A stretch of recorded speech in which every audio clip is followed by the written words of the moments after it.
और ये जो फेब्रिलेशन है लाइन उस पे आर्टिकुलर फेब्रिलेशन, ये आप अगर स्पाइजेलिया पढ़े और स्पाइजेलिया का मरीज देखें वाइब्रेट करता अप डाउन ग्लोनाइन स्पाइजेलिया।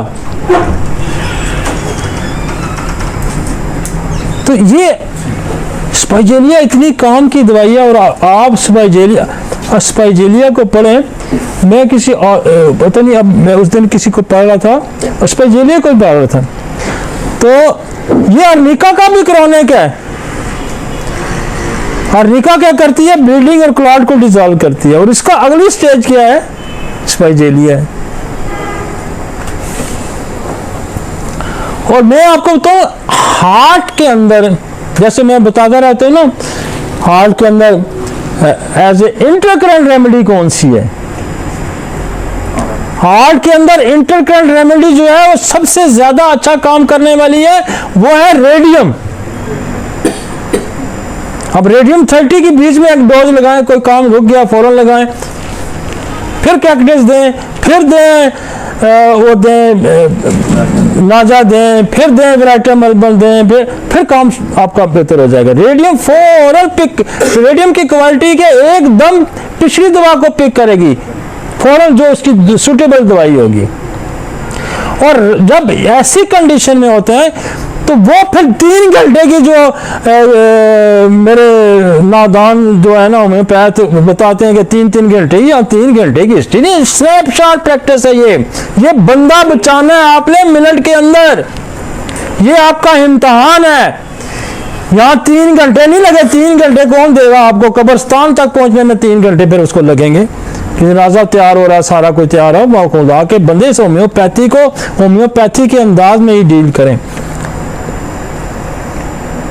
समझ आई आपको? स्नैपशॉट, इसी को कहते हैं स्नैपशॉट, देखा फौरन एक जरा सी चीज उधर करके दवाई सेलेक्ट। और वो एक ऑर्गेनल की क्लास है, एक्यूट पेशेंट को कहता है दवा देते रहो जबकि दुरुस्त दवा न बन जाए, क्योंकि बंदा मर रहा है और आप सोचों में गुम है। उन फिलासफरों की तरह के वो कोई दीवार पे थापियां लगी हुई थी, ये उस तरह के फिलासफर हैं, दीवार पे थापियां लगी हुई थी, तो कोई बंदा वहां बैठा उसको देख रहा था, फिलासफर, हाँ शाम तक देख रहा था, पास से गुजरा, वो कहा फिलासफर साहब ये क्या देख रहे हैं? वो कहते हैं मैं यार बड़ी सुबह से खड़ा हूँ, मैं सोच रहा हूँ 3, 4, 5, 6 घंटे हो गए कि ये गाय दीवार पे चढ़ी कैसे है। और खुदा के बंदो, इस सिस्टम को आप कहां लेके जाना चाहते हो? ये इतना खूबसूरत, मेरे बेशुमार एलोपैथिक दोस्त हैं जो स्पेशलिस्ट हैं, अपने बच्चे भी हैं बेशुमार, वो कहते हैं हम दीवार के साथ लग जाते हैं और वहां होम्योपैथी शुरू होती है, कोई ऑप्शन यहां नहीं होता। मसला सिर्फ ये है कि ये जो दीवार पे थापियां देखने वाले फिलासफर हैं, इनसे खुदा गवाह हमारी जान अगर छूट जाए तो फिर हम बहुत ज्यादा बेहतर तरक्की कर सकते हैं। आज आपको सिर्फ एसटी सेगमेंट की एलिवेशन पता लगी है ना, तो आप एक नशे में होंगे। आपको कैक्टस आज पता चली, आप एक नशे में होंगे। इल्म इंसान को बेहतरी की तरफ लेके जाता है, जहालत इंसान को बेहतरी की तरफ नहीं ले जाती। और जो बंदा ये कहे आपको कि ये हमें नहीं पढ़ना चाहिए, ये हमें नहीं समझना चाहिए, उसको आप होम्योपैथी से खारिज करें। और बहुत सारे खारिज हो रहे हैं, ये मैं आपको बता दूं। और इस आप मेरे साथ इमरजेंसी मेडिसिन का स्पेशलिस्ट, मेरे साथ कार्डियोलॉजिस्ट, ये ऐसे नहीं चीजें समझी जाती, चीजों को समझने की कोशिश करें भाई। और सच्ची बात है, इनके पास ये अवेलेबिलिटी भी नहीं है, इनके पास अवेलेबिलिटी भी नहीं है। अवेलेबिलिटी इसलिए नहीं है कि खुदा इनकी मदद ही नहीं करना चाहता, और खुदा हमारी मदद करना चाह रहा है, इसलिए हमारे पास अवेलेबिलिटी भी है, हमारे पास कंसल्टेशन भी है। ये मेरा कोई कमाल नहीं है, हम सीधे रास्ते पे हैं, इसलिए खुदा हमें समझा रहा है और वो हमारी मदद भी कर रहा है।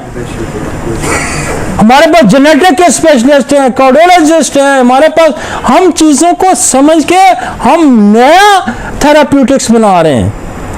भाई बोरक का क्या कसूर है? उसने तो 100 साल पहले किताब लिखी है, आपने इस अंदाज में भाई दोबारा किताब बनाई है? नहीं बनाई। तो कसूर बोरक का तो ना हुआ। आप बोरक को आज भी नहीं समझ पा रहे, आप कैंट को आज भी नहीं समझ पा रहे।